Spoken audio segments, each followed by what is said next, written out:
This episode is sponsored by the good old folks over at Airbnb. This holiday season, be sure to check out the most loved homes on Airbnb by taking a look at guest favorites. Take it from me, some trips are better in an Airbnb. Now, let's start the show.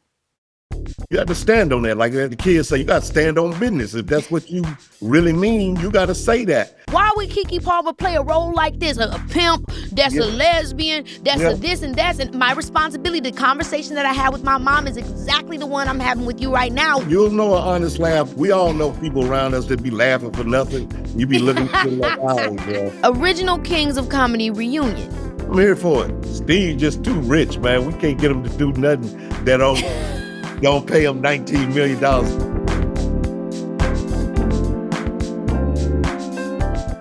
Mom, I'm very excited to talk about sex.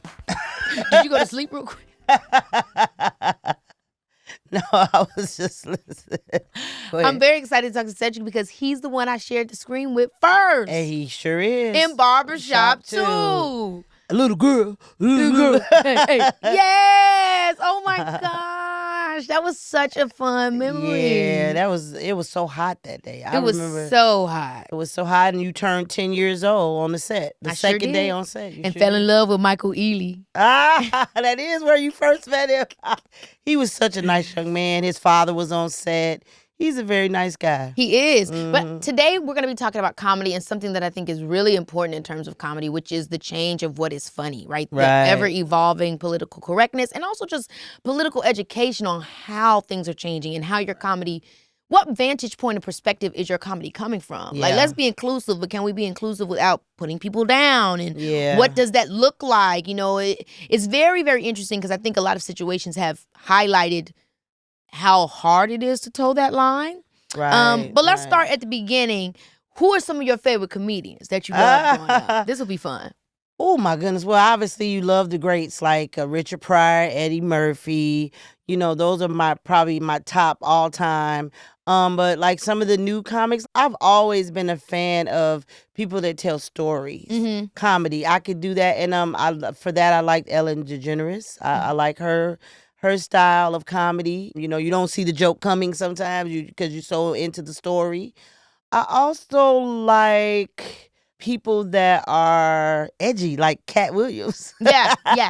I like him, you know. Yeah. He's smart. He actually a does political comedy mixed in with things. And so I like that. He keeps me thinking, but, you know, he's funny too. The three comedians who stand up that I really, really enjoyed growing up that impacted me would be Mike Epps, Cat Williams, and Trevor Noah.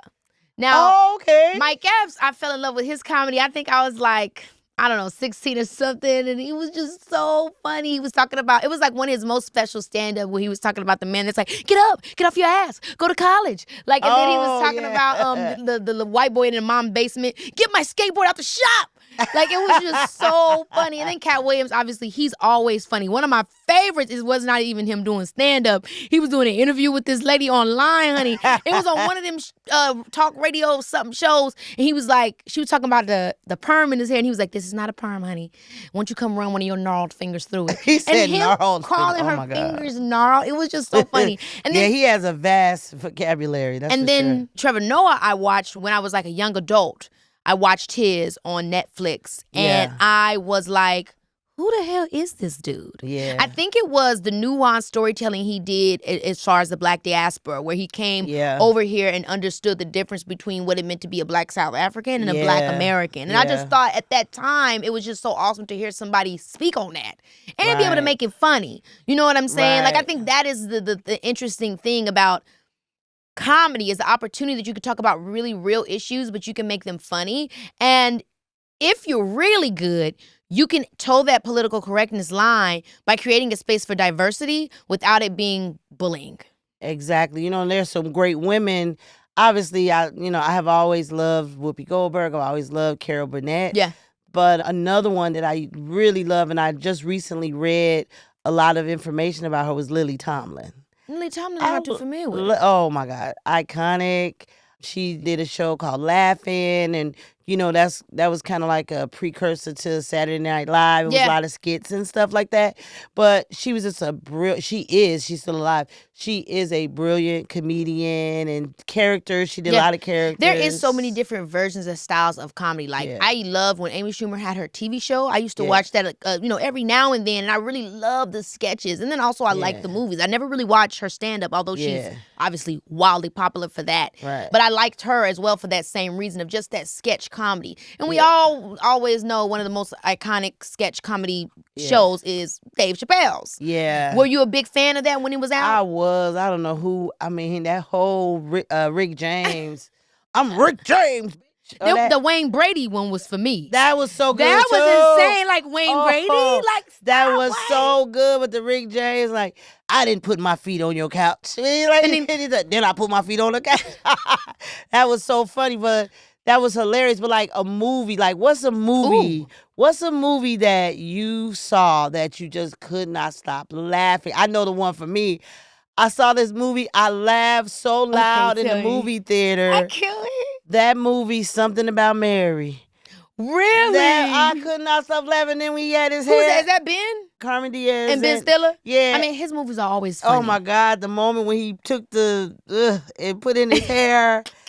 I could not stop laughing. I was laughing I've seen so many great movies, but I just remember that experience of watching that movie in the theater and just like laughing like almost every 5 minutes. I was like just howling laughing at the. I'll tell you another movie that I watched recently that I thought was so funny, directed by Tim Story, The Blackening. And that was so funny. So good. You know why? Because it touched on so much nuanced community stuff while also being funny. Like the whole thing at the end with with the black guy being like, y'all took my black card. Like, it's just so funny because that's a real thing. People take your black card. It's like in a world where I'm black and that's like something that's held against me in my community, y'all gonna actually tell me that that's the one thing you're taking away where I belong? Exactly. It's like it's rooted in something that's so real and triggering, but they made it so It's funny. very triggering. It's very triggering for a black person to be raised with black people or around black people and for people to say you're not black enough. Yes, and that's what Donald Trump is trying to do to Now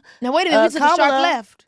Well, no, I didn't. I mean, he basically said she decided to be black. But why did somebody say online there was this viral meme going around talking about the blackest thing Kamala ever did was say she had Indian in her family? That took me out. Yes, but that's what he's trying to say. We all know what he was trying to do. He was trying to say that she's kind of uppity and she doesn't act black. Oh, I didn't even know she was black. Whatever. That's so crazy. But my thing is, you always say black people are not They're not monolithic. Yeah. So hope I said it right. Yeah, me too. I mean, I guess what we're both trying to say is that just because someone's black, that don't mean we're diverse people. Yeah. My brother is black. Oh. He loved AC/DC, REO Speedwagon. I mean, he did not listen to much R&B. He listens to acid rock and, I'm sorry, you just made me think I had to go back to something else that really was funny. I'm so sorry. It took me back. 3 things. No.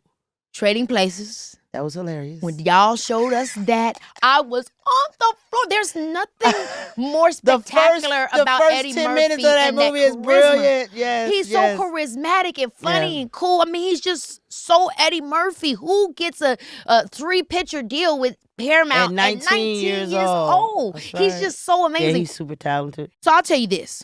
Sometimes when I see the comedians today that have been around for a long time, they remind me of an uncle or somebody that ain't ready to enter in the new way. What I mean is a lot of their ideals, the new things that are happening in today's time, their attitude toward it is super like, look, I ain't learning nothing new. And it's as if their comedy now has become, I'm the Gen X in the room that don't care about what you kids are saying, which is an approach, I guess, which is the perspective. Yeah. But I guess my question to you then is, do you think that it's a responsibility for older comedians from other generations to not let their comedy just be these damn kids? Oh, I know what you said. No, I don't think it. I think they should. Yeah, I don't think that's not funny to me. So no, I don't think so. I think everybody should do themselves.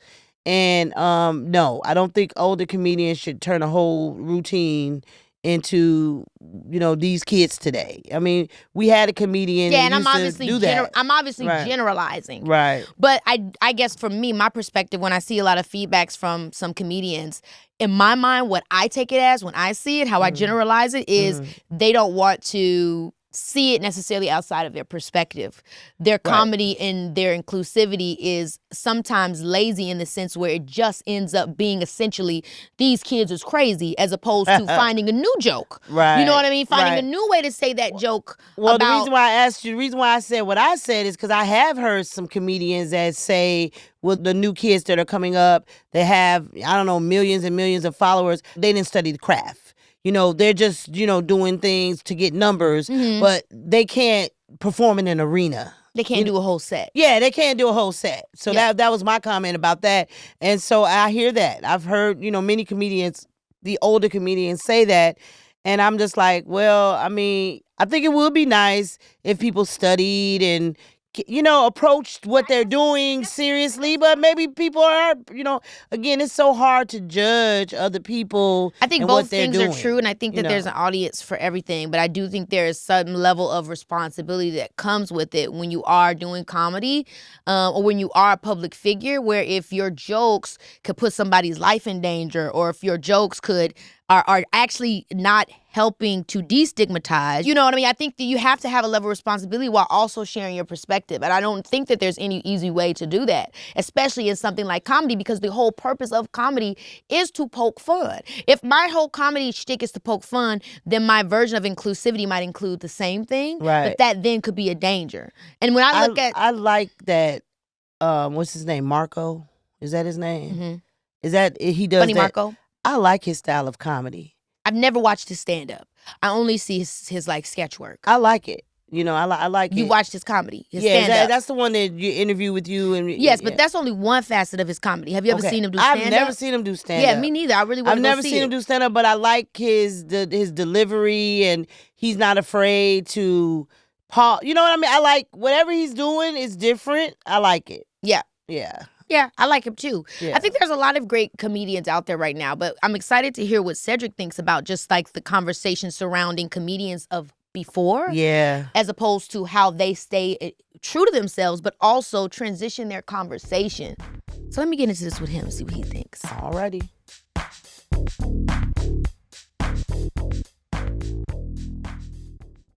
Look, we all know the holidays can be stressful, but do they have to be? We all know that some trips are better in an Airbnb, and that includes holiday travel. Picture this. Instead of cramming into grandma's guest room or fighting over the pull-out couch, you could be chilling in a cozy cabin with a fireplace or living it up in a spacious house with room for everyone, all within driving distance. So, for those moments when you're tired of being reminded of all the pressures of the holidays, check out nearby guest favorites on Airbnb. Find a cute little cottage on the outskirts of town, cook up a family feast in a fully equipped kitchen, play board games in the living room, or have a movie marathon with the babies. And the best part, you get to make memories in a place that feels like home, but with all the excitement of being somewhere new. Remember my Joshua Tree moment I was telling y'all about a couple months ago? I'm trying to tell y'all, Airbnb's got you covered for those local getaways that feel like a world away. It truly felt like I was on another planet, but it was only a couple hours away. So this holiday season, why not switch it up with Airbnb? You deserve a relaxing holiday season.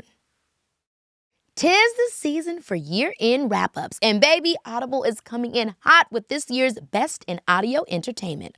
Audible's Best of 2024 picks are here, bringing you the year's top audiobooks, podcasts, and originals across all your favorite genres, from memoirs and sci-fi to mysteries and thrillers, romance and well-being to fiction.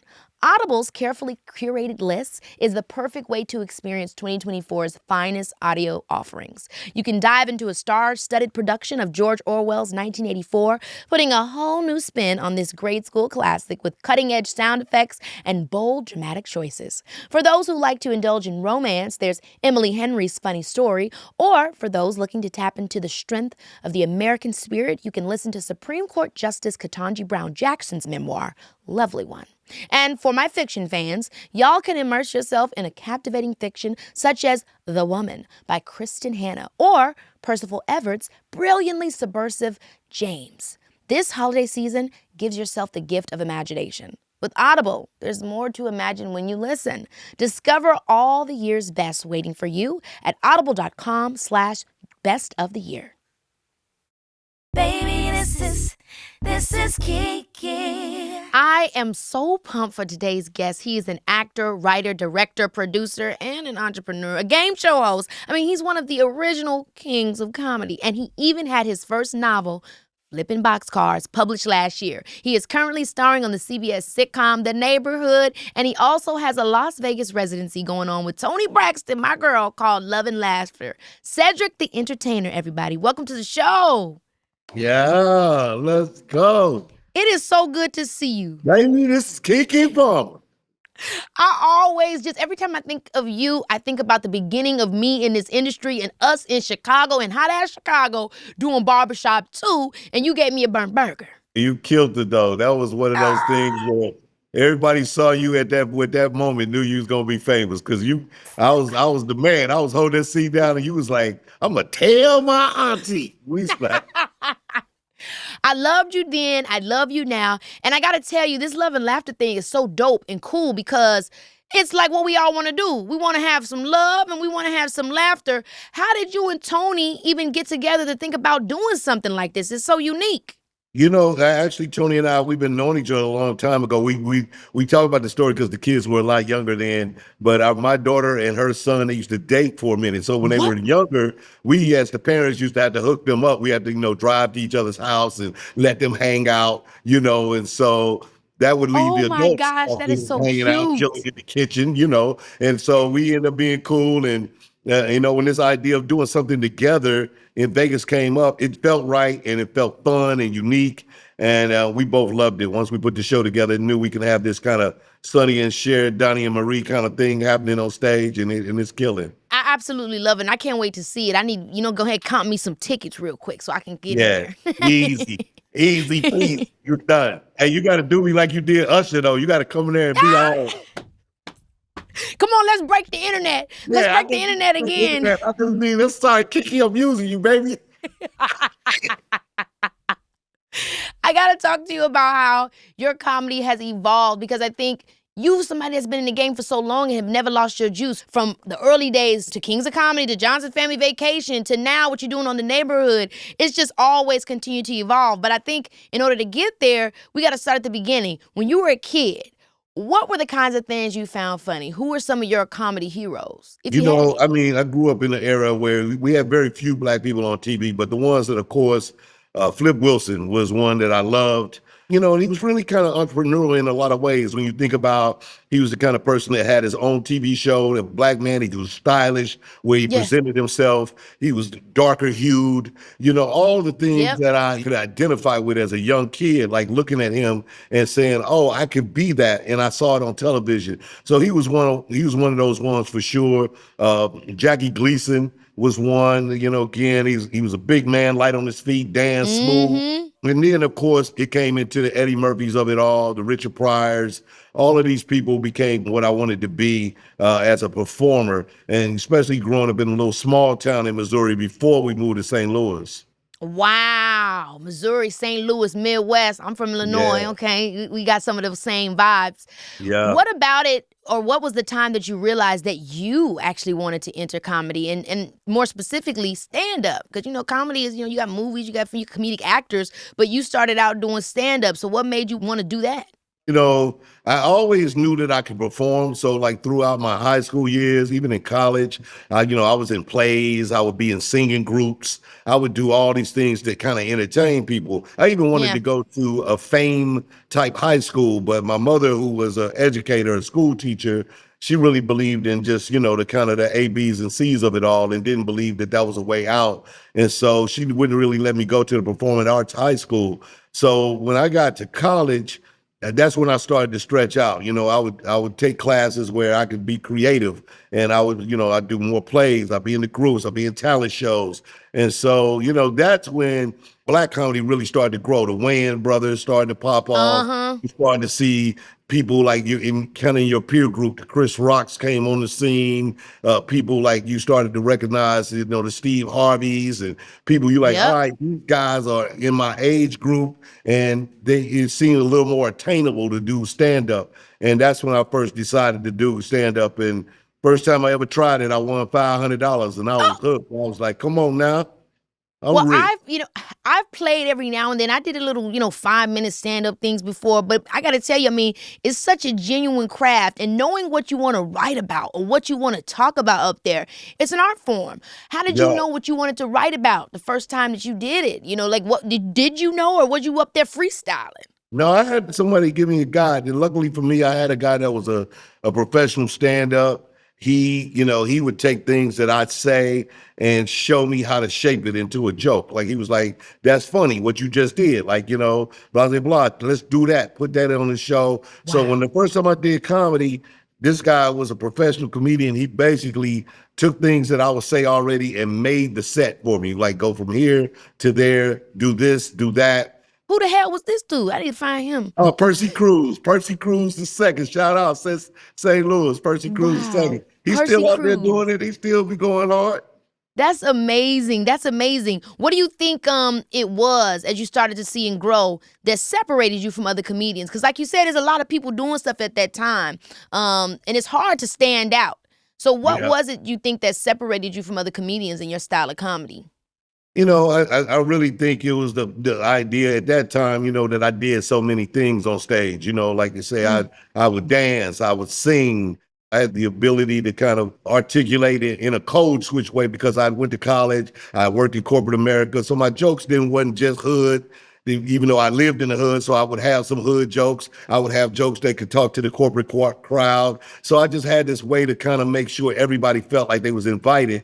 And I think that's really what worked for me on stage. And it kind of still is my brand to this day, is that I'm kind of a everyman. I'm kind of like, you look at me and everybody can kind of get who I am for them. And, I don't necessarily have to switch up to walk in any particular block, I love how you articulated what your brand as Cedric the Entertainer is. How long did it take you to kind of even know that? Because it's like you can be that and do that, but to be able to shape what that is into a brand, like, when was the moment that you realized that that's me, this is what I'm selling, and this is what makes me Cedric the Entertainer? I think it was, after I did the Bud Light commercials, and I did the Bud Light commercials mainly to get the money to do stand-up. It was so funny. I wanted to take some young comedians on tour, and Bud Light was based in St. Louis. And so I went in there to have a meeting to do a tour, and they was like, all right, well, how about we do some commercials and see how it works? Yeah. So, the commercials worked, and once the commercials worked, I just remember going through the airport and seeing some good old boys one time, and they like, hey, ain't you the guy to do that where you shake up them beers? Man, you shake up beers up, boy, we laugh so hard. And they was just so tickled by the commercial. And I was like, oh, I ain't crossed over. I was like, that's wild. Like, this a whole nother audience for me right now. That's crazy. But that definitely is one of those moments where you realize, hell, shit, it don't matter what it is. When it comes to entertainment and definitely comedy, it can be a great unifier. Exactly.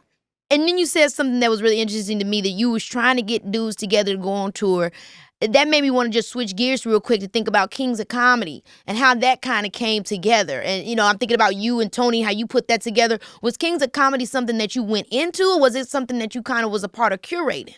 No, I was actually invited, it was kind of a combination. The guy who produced the Kings of Comedy, put it together, he actually did comedy shows with all of us individually. So he would take Steve out, he would take Bernie out, and he did a tour with me and DL together. And so then he had this idea of doing like this kind of, super fest, if you will. This all the comics one night, big show, big arena show.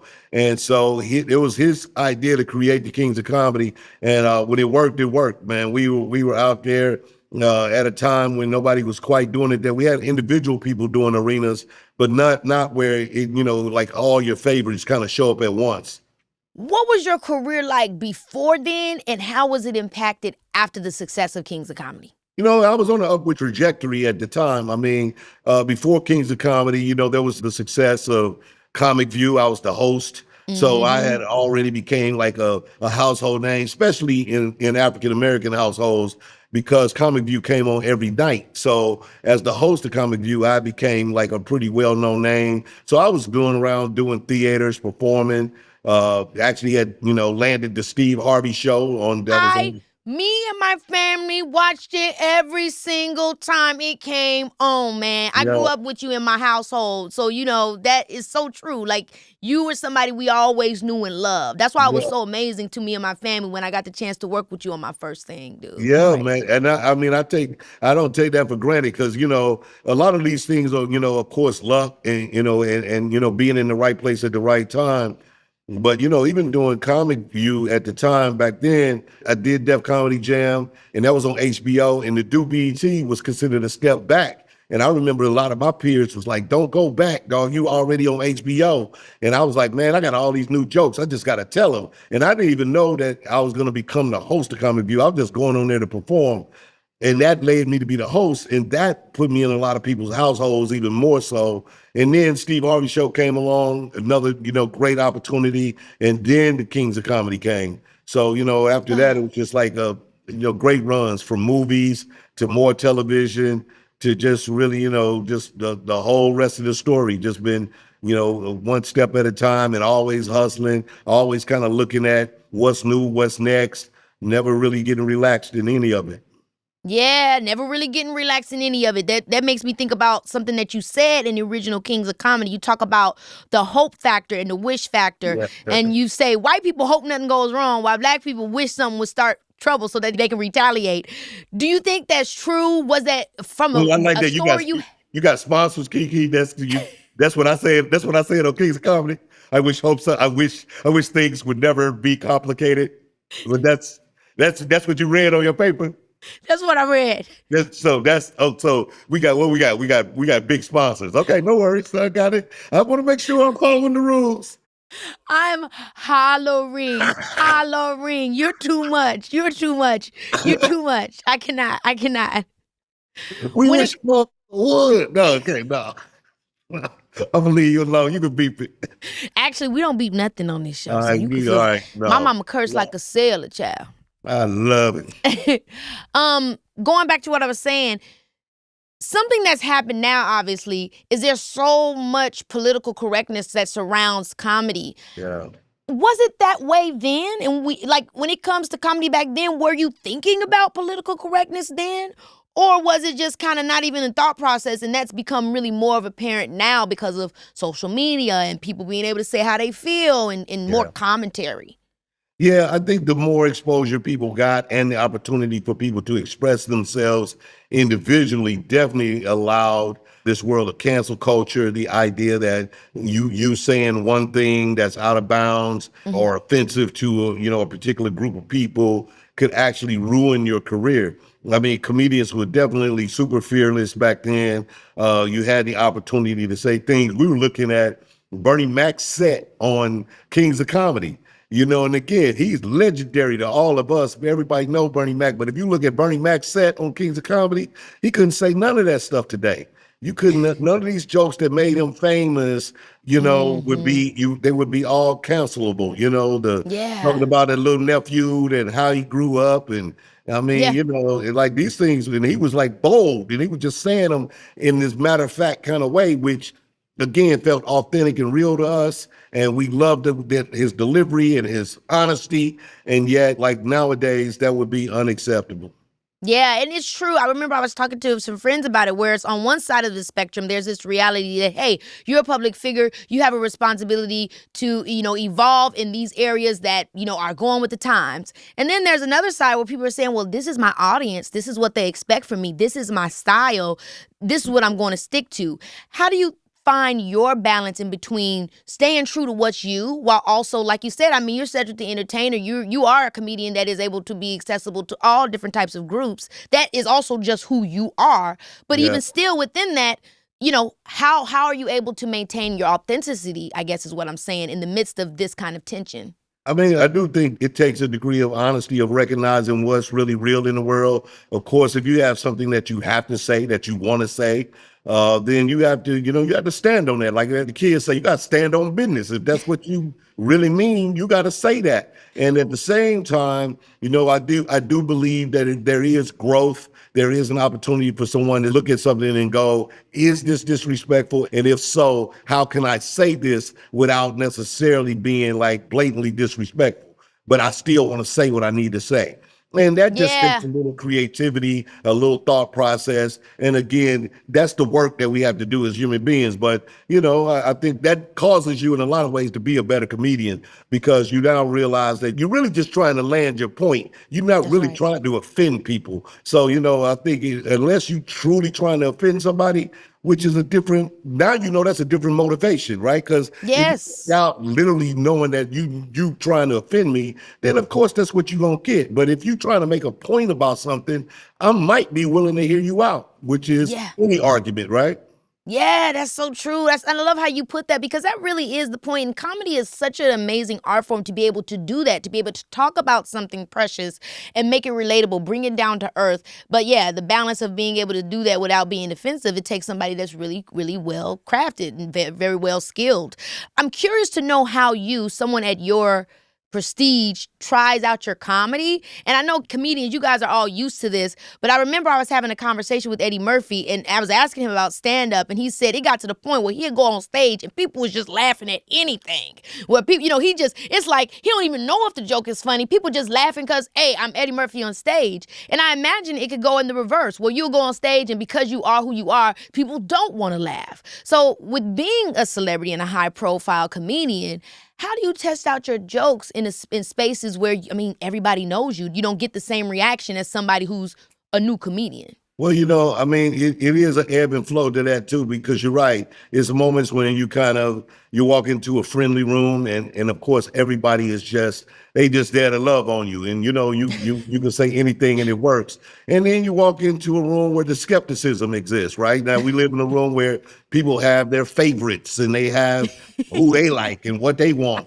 Well, now you got to go in there and earn it. And so, this is really how comedy has always been. And I just kind of really revert back to that. Like when you first start, you just got to take it like nobody knows who I am, even though they know who I am and they don't know what I'm going to say. So I'm going to go out here and try to earn the respect of this laugh. I'm just going to go and work it and see if I can get a real laugh out of them. And you'll know an honest laugh between one that's like, the buddy laugh. We all know people around us that be laughing for nothing. You be looking like, all right, bro, that's enough. That's enough already with the laughing. It's so true. It's so true. Baby, this is Keke Palmer, yeah. As I was saying earlier, Audible's Best of the Year picks are in, and honey, I am set. Every year, Audible puts together a list of the best when it comes to audio entertainment. I'm talking top audiobooks, podcasts, and originals in all your favorite genres. The works, okay? Now my ears are immediately perked up when I saw that they listed Supreme Court Justice Ketanji Brown Jackson's memoir, Lovely One, as one of the year's must-listen titles. I checked it out, and it basically felt like I was having a heart-to-heart with the first Black woman on the Supreme Court, okay? Really powerful stuff, y'all. From memoirs and sci-fi to mysteries and thrillers, from romance and well-being to fiction, Audible's carefully curated list in every category is the best way to hear 2024's Best of the Year in audio entertainment. Audible. There's more to imagine when you listen. Go to audible.com/best of the year and discover all the year's best waiting for you. Which do you prefer? And maybe this isn't fair, and I hate when people do this to me, but do you love doing stand-up more, or do you love comedic acting more, like doing films and TV shows? Which is your favorite? That's really a tough one because I'm really kind of probably at the apex of my career where I really love doing it all, to be honest. And, stand-up is one that is, I consider it a young man sport, even though, you get crafty, but it makes me think of like the Jay-Z's of the world and people who are really good at their craft, right? They can do it, but you also get to a point that when doing it, means like I gotta be saying more. I gotta be doing more. And therefore, I'm not just gonna walk up there and just do it all the time now, because it's not the same as when you just young and you just want to go and throw jokes and just get it off, right? You just get it off. So now, stand-up is something that's a little bit more thought-provoking for me, a little bit more of a job. I gotta I say funny stuff every day, and then I'll be like, I'll write it down, and then I don't know if that goes on stage or not. Yeah. So I could write it into a character, and I'd much rather it be on a character, and then therefore I'll say it as a character, and it'd be like, oh, that was hilarious. I love this idea that there's a difference between comedy you'd say on stage and comedy you put in a movie, and the freedom in being able to go back in between both. That's critical, what you just said there. I feel like you are saying so many great gems that acknowledge not only your, artistic sensibility, but your business sensibility. And I think that is so important for creatives to be able to turn themselves into a real business and have a real, career with longevity. What was the moment that you started to understand and kind of be more objective about yourself and not take things personally? Because I think art is personal, but you seem, you have such a this is business, this is that, this is. How did you get there? Oh, it was a couple of different things. I've had a pretty, storied career in a lot of ways, with a lot of, kind of upside. And I remember the first time I had like a little bit of controversy, which was actually on Barbershop 1, when I had, the kickback for the whole Rosa Parks and Martin Luther King thing. I remember this big debate with the producers, and everybody was like, are you going to say this? And I just remember that I had chosen to be an artist at that point, that the character was not me. The character was the character. And therefore, when the character feels a certain way and not say it. And so when I was able to draw that line and decide, like, I could say these things as this character, but, say it might disagree with that. But as this character, I could say it, and I could say it for real. And I was so honest about it that I remember it was this whole big debate. And then, of course, the controversy and news, and people were talking about me, and everybody was mad. I remember that. And it was a whole thing, and I had never actually been through anything like that before. But that's the point when you realize, like, being an artist means actually giving way beyond yourself and deciding, like, what I'm going to put out here, what I'm going to do in the screen may push some buttons, but I'm willing to do that because this actually needs to be said from this point of view because it's authentic to who this person is. I love that. Do you think that the other responsibility to that is to also be able to explain it as you just did? Meaning a lot of people go into these things, they're doing them, and they don't have that explanation or understanding on the other side of it.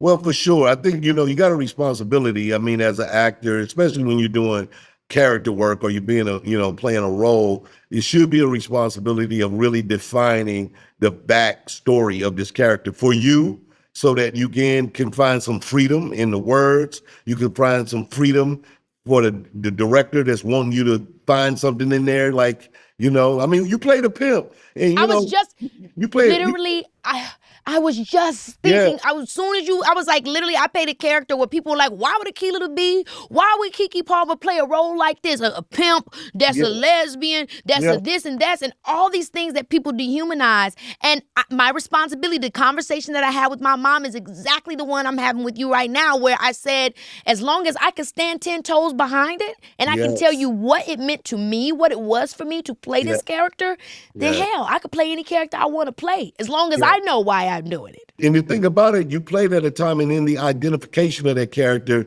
ends up, becoming even more identifiable in characters we see later. It makes me think about the girl that was on Rap, their kind of manager girl, right? That comes on. She ends up being a version of that character. And now that character is believable because of the character you played. Like I go like, oh, I know exactly who this girl is now. If I've never even met a girl like her before in my life, I get it, right? And so these are the things that art does. Like art allows us to be free. We get pulled out of our living rooms, our lives, and into a world that allows us to see something that like, oh, that's crazy. And that's with your responsibility when you get that script in your hand and you decide like, all right, I'm getting ready to take this somewhere and I don't know where, but I'm loving this character and I'm going to breathe some life into it and I'm just going to go.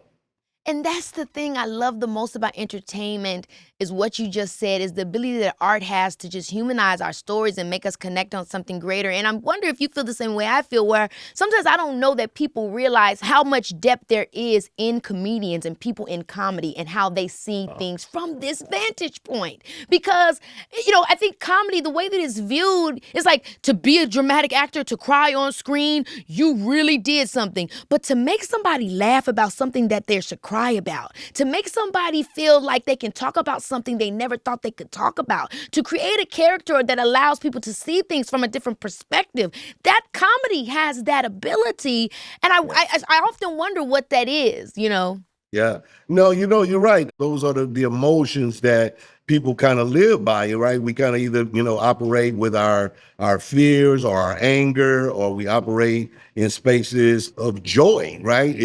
Or tears. And so the ability to make someone laugh, to find this kind of inner moment where you identify with something so specifically, it brings you joy. It makes you laugh.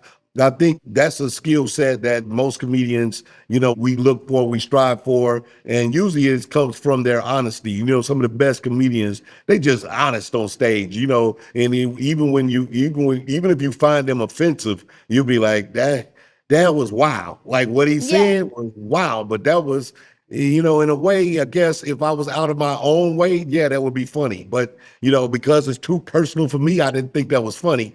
But you can see why other people laughed in a real way because of the honesty of what it was. So that's one thing I love about great comedians, is that you just got that subjective point of view where the audience and the person sitting there listening to the joke has to decide if that was good or not.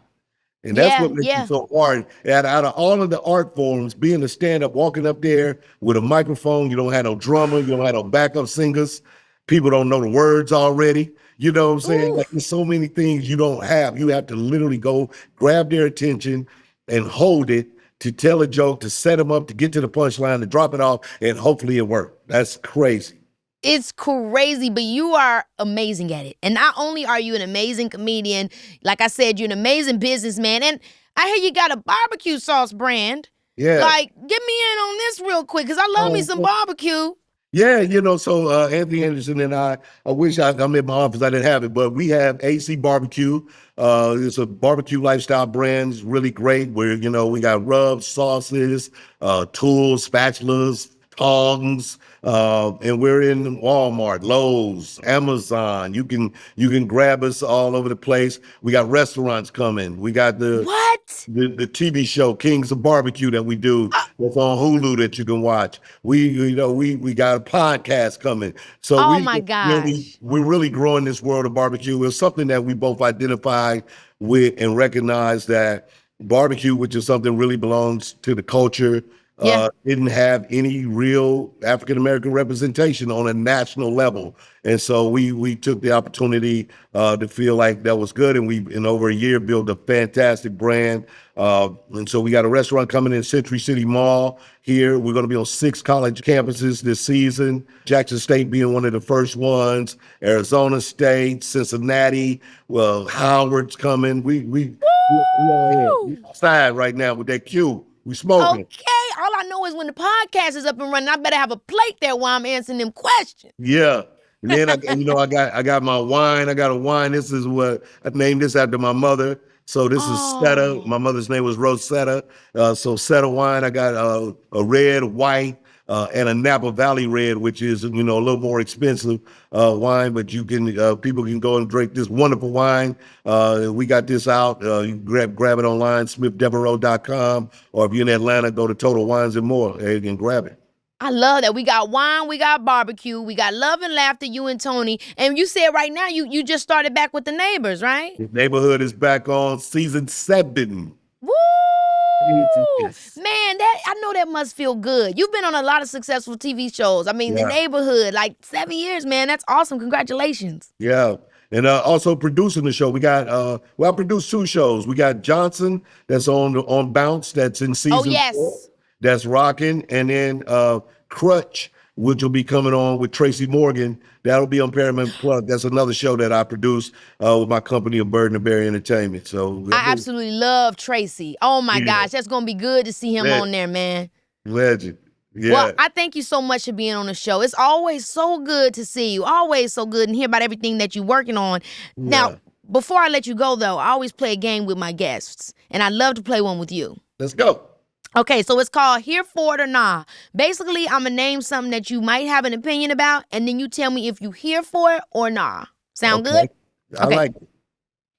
Original Kings of Comedy reunion. Here for it or not? I'm here for it. That would be insane, baby. Yeah.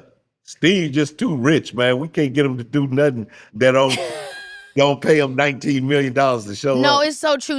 Uncle Steve, quit it. Please, Uncle Steve. We just tired of this. That's my dog. Everybody knew. I talk to him all the time. He actually loved the idea. We just got to figure it out. You know, he's just busy, man. That dude got 100 shows and all out of the country. He all over with the Arab. That's a Capricorn for you. That's a Capricorn for you. Yeah, real talk. Watching old stand-up routines of yours. Here for it or nah?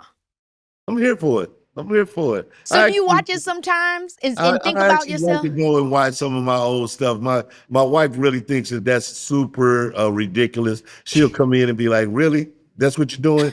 And I'm like, "Babe, I was actually funny on this. Look what I said." Hilarious. What sign are you? I'm a Taurus. Taurus, yeah, you doing it all good fun. Taurus, you know, they're not too full of themselves. Golf fashion off the golf course. Here for it or not? Oh, here for it. I love golf fashion at all times. Let's go. Polka dot stripes. Let's get it. Let's go. I know that's right. Do you golf often? Yeah, I golf at least 3-4 times a month. Hilarious. I love that. I got to get into the golfing thing. Seems like a lot of business deals be happening on the golf course. It goes down on the golf course for sure. Yeah, so I got to learn that. This is the last one. It's gambling in Las Vegas. Here for it or nah? Nah. So you don't gamble? Nah, man. I got to keep my little change. I want my shillings. Me too, because where the hell is it going? If I can't figure out how to scale it and be sure that I'm getting something back, then I can't do it. Like, I'll play a little something with my $100, but as soon as I make my $100 back, I'm going to hell on. Yeah, they should be trying to put me on the high rollers list and want me to come in the high stakes suites. I'm no, boo. Sir, not me. You got the wrong set. Well, you are amazing. You're awesome. I thank you so much for coming to the show. And I can't wait to see you the next time, hopefully on a set or something. Yeah, let's do it. You know, you're amazing as well. I really love your trajectory and the way you've been doing things. You know, you're adventurous and dynamic and just an amazing person, singing, talented, performing, hosting. You really taking the opportunity to take, whatever crack in the door they give you, you go in there and run it and bust it wide open. And that's awesome. I love that. You know, that's right. I'm just trying to be like you, man. That's good. Now let's spell something together.